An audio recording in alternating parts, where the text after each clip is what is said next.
Stiff me on overtime? Cue the long, expensive revenge. This happened in the early 2000s when I joined a startup. We agreed on a salary and no paid overtime and an evaluation in 3 months and then annually. Standard stuff mostly. It was a very mediocre salary for the work, but I really liked work itself, which was extremely interesting and challenging. For me, even if the finances were SOSO, I felt I'd learn a lot of skills which would be useful in the future. After 3 years and having 10 decent clients and a bunch of clients trialing and money rolling in, the talk turned to back pay and paid overtime plus compensating for past overtime. At that point, around $50,000 in OT had been accrued, which is a lot. Legally, it couldn't be back pay, so the talk was always of a discretionary bonus. Now at this point, everyone is okay with this, myself included. And this was discussed in writing, via company emails too, so I felt secure and that no bad will was in play. I felt the company should be able to afford the payment. Equally, I'd happily settle for equity at a discount, which is legally possible there, if cash flow was an issue.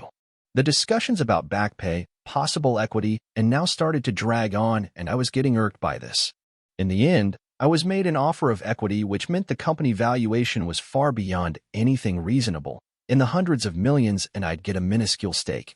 Less than 0.01% of a company with 9 employees and a projected annual turnover of around 2 million. It was a FU of sorts to stiff me out of money, and I didn't want to take that lying down. To say I was furious was an understatement. Anyway, the day he made that offer, I handed in my resignation. This sent the CTO into panic mode because the CEO had refused an updated contract, and I was still on a 1-month notice period, plus I had a lot of untaken paid leave. Basically, it meant I was walking out right then and there. So, off I went that very same day, to the shock and surprise of everyone, I guess. The next day, I sent an official, registered, letter requesting my overtime/back pay and received a negative response, which I followed up with another, detailed, demand. This was also rejected because the bonus was discretionary and there is no overtime. However, I've been seeking legal advice and I understood that they don't have a leg to stand on if I am willing to pay for an attorney. As the liability in such matters is firmly and 100% on the employer, I was willing. You need to understand that going to a lawyer was very rare in those parts back then, so companies didn't generally expect this outcome. Things have since changed. When going through the applicable laws with the attorney, I noticed there is a limitation of 7 years. So, while my attorney was laying out what to do in order to get me my money in a little as a few weeks, I just asked him, what if we wait until it's 6 years and 11 months after the transgression and then file, demanding interest? I wanted this because the law stated that back pay is due at a 9% APR above the base rate, 3.25% at that time, accrued daily, for every day past the due date. We're looking at 12-12.5% compound daily APR. The risk is that the company folds in that time, but I decided to take that risk.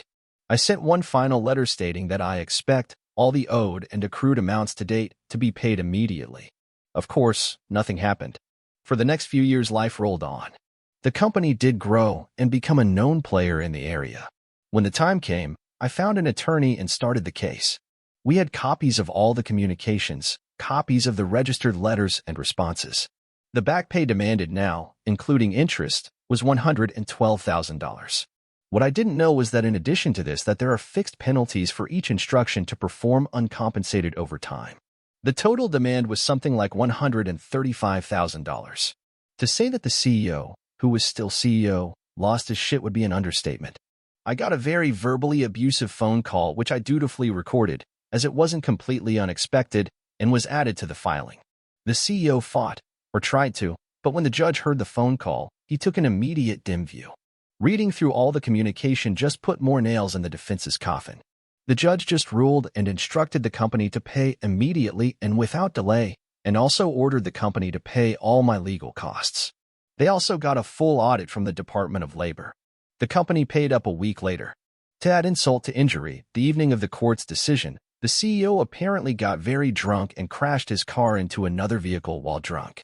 He got a DUI conviction and lost his driving license for half a year, and his insurance refused to pay out for the damages to his vehicle, brand new Mercedes S-Class, as he was drunk. All in all, a glorious day.